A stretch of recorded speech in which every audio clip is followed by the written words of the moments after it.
That was Susan Rice, our National Security Advisor.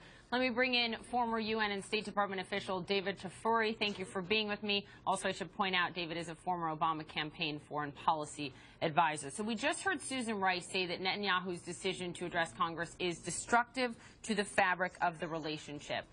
When I hear that, a question that also comes to mind is that comment just as destructive? To not support this visit by Prime Minister Netanyahu for two reasons. First of all, it comes very close to the Prime Minister's election. We forget sometimes how important it is for foreign leaders to show their people that they're close with the United States. And so this is, in a way, an election tactic by the Prime Minister. And second of all, President Obama is not supporting the visit because Netanyahu is going to argue to Congress that they should not support the potential deal with Iran. This is the nuclear deal.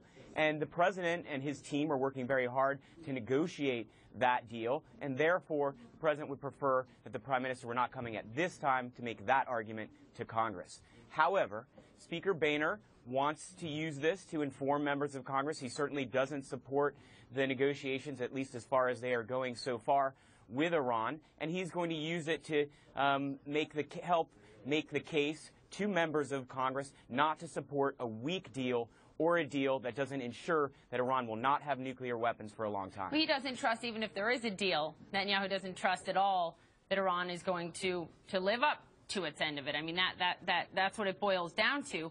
Look, Peter Beinart wrote recently something I thought was interesting. He said that President Obama, understands Israel through the lens of liberalism, while Netanyahu understands it through the prism of security and strength. Do you see any merit to that argument in terms of why we see such a divide between these two men?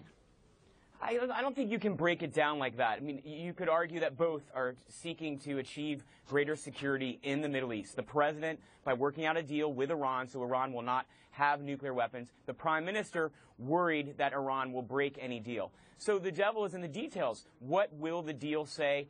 What will Iran have to commit to?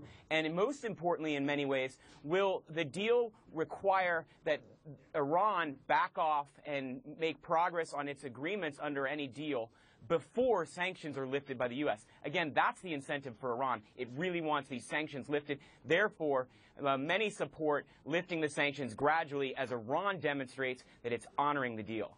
If you look back to when you have George H.W. Bush in office, you've got Secretary of State James Baker testifying before Congress.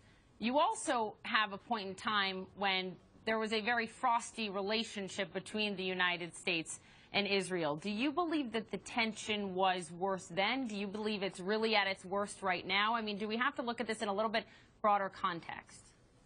The tension may be at its worst right now. Over the last couple of years, there have been a couple of areas of disagreement between Netanyahu and President Obama. They're clearly not as close as presidents have been in the past with the prime ministers of Israel. And there are areas where they just don't agree.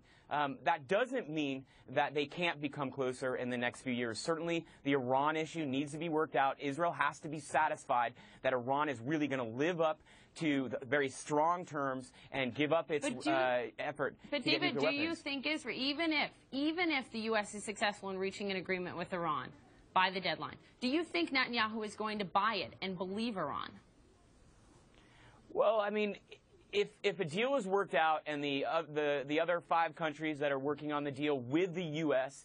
agree to it, Netanyahu will have no choice but to watch and see whether Iran abides by it or not. But certainly Israel has great intelligence. It's going to monitor Iran very closely.